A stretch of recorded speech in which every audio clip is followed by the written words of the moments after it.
ఒక కుక్కను పెంచుకొని దాన్ని ప్రేమ చూసుకోండి. ఒక నెల తిరగక ముందే అది మిమ్మల్ని ఎంత ప్రేమిస్తుందో చూసుకోండి. మీరు దాన్ని ఎక్కడైనా వదిలేసి వచ్చినా కూడా మీరు ఫుడ్ పెట్టిన విశ్వాసం దానికి ఉంటుంది, మీరు చూపించిన ప్రేమ విశ్వాసం దానికి ఉంటుంది. మీరు గట్టిగా తిట్టినా, దాన్ని గదిరించినా, దాన్ని ఎక్కడైనా వదిలేసి వచ్చినా కూడా అది వెతుక్కుంటూ మళ్ళీ మీ దగ్గరికే వస్తుంది. అట్లనే ఒక పిల్లిని పెంచుకొని చూడండి. దానికి మంచి ఒక బెడ్ వేసి మంచి ప్రశాంతంగా అది నిద్రపోయేటట్టు చూడండి. దానికి టైంకి పాలు పోయండి.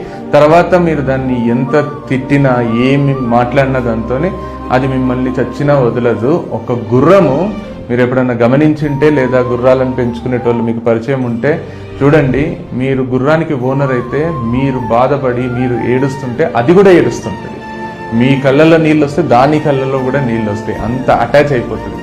కానీ దురదృష్టం ఏంటంటే, మీరు మనిషికి అంతే ప్రేమ పంచితే, వాళ్ళని ఎంత మంచిగా చూసుకున్నా వాళ్ళకు టైం వచ్చినప్పుడు, లేదా వాళ్ళకు మీ మీద కోపం వచ్చినప్పుడు మీ మీద వాళ్ళు పగన్న తీర్చుకుంటారు. మీకు తెలియకుండా మిమ్మల్ని మోసమన్న చేస్తుంటారు.